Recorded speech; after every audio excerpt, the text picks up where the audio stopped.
Vereadora Daiane Mello. Senhor presidente, senhores vereadores, agradecer a presença da Grégora, que veio nos explicar, mas eu acho que um pouco do que foi reverberado aqui é a questão de planejamento, né? Infelizmente, é um desgaste para o governo desnecessário. Por quê?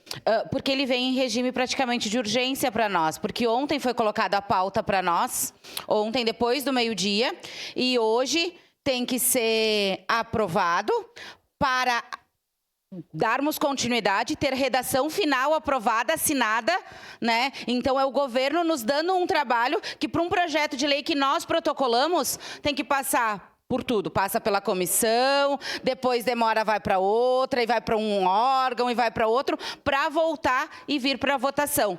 Então, infelizmente, é um processo atropelado que, claro, agradecemos as orientações que nos veio. O meu assessor me disse ontem para nós verificarmos que era somente uma equiparação, né? Que não tínhamos grandes problemas, mas é pouco tempo. Ontem nós já tínhamos uma agenda programada para durante o dia, eu tinha homenagem à noite, então fica muito atropelado para uma sessão hoje de manhã. Então aqui, né, a nossa crítica, mas crítica construtiva, para que seja, para que venha para essa casa e que se não vai passar pelas comissões, que pelo menos venha o secretário para nos explicar e nos dar as orientações, porque exatamente acaba prejudicando também a imagem do governo de uma votação que vem atropelada. Mas, obviamente, votarei favorável por entender, né, que é uma equiparação e que não teremos problemas ali. Muito obrigado, senhor presidente. Era isso. Obrigado, vereadora Daiane. Solicito